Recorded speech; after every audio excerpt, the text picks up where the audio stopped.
Friesland boppen op de Copacabana in Rio Juster. Familie en vrienden van Marit Bouwmeester binnen heel kleer van de medal race. Alleen nog die wien. Heel duur windje. Ja, dat is niet leuk. Je moet gewoon wel een steady wind. Nee, precies. Steady wind is prima, maar we wachten het af. En dat wachtje baat thuis in Wattenek bij Paken en Beppe Bouwmeester. Mooi een protte spanning in het lief. De zenuwen gaan mij wel een beetje in de macht. Zo langzamerhand. Maar gelukkig, ik ben blij dat ik je dan zo'n groot ontzettend laag af. Dat we een beetje aanleiding. Maar als we hier te jaren zitten, als mij 3 en 4, nou dan vlieg ik 100 keer heen en weer. En Arnold van hetzelfde, want die is nog zenuwachtiger dan mij. En hoe is Marit op dit moment, denkst? Ik denk heel relaxed. Ik denk dat zij van de familie het meeste zenuwen in bedwang had.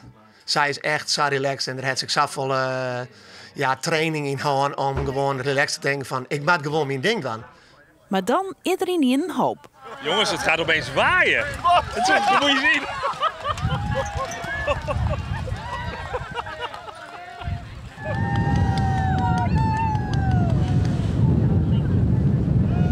Lijkt erop dat onze voorspelde zuidwest wat eerder komt dan gedacht. Lekker. Dus nu krijgen we gaan nog racen, denk ik. Maar de blitzkip is maar voor kwarte tijd, want de onhelle wind blikt te hut. Bizar. Bizar. Geen wind en nu waait het hard. Binnen 10 minuten. Dat is bizar. Nou, het is net leon. Je hebt helemaal geen wind, je hebt de volle wind. We moeten maar omgaan wat. We kunnen het dan even van. Wat een climax is dit. Nou, het is een anticlimax. Ja, dit is toch... Ja, we moeten nou maar een dag opladen. Ja, nee, dit is wel zonde. Zit je de hele dag te wachten op wind. Is er wind en dan gaan we nog niet. Dus ik weet ook niet hoe ik dit moet uitleggen eigenlijk.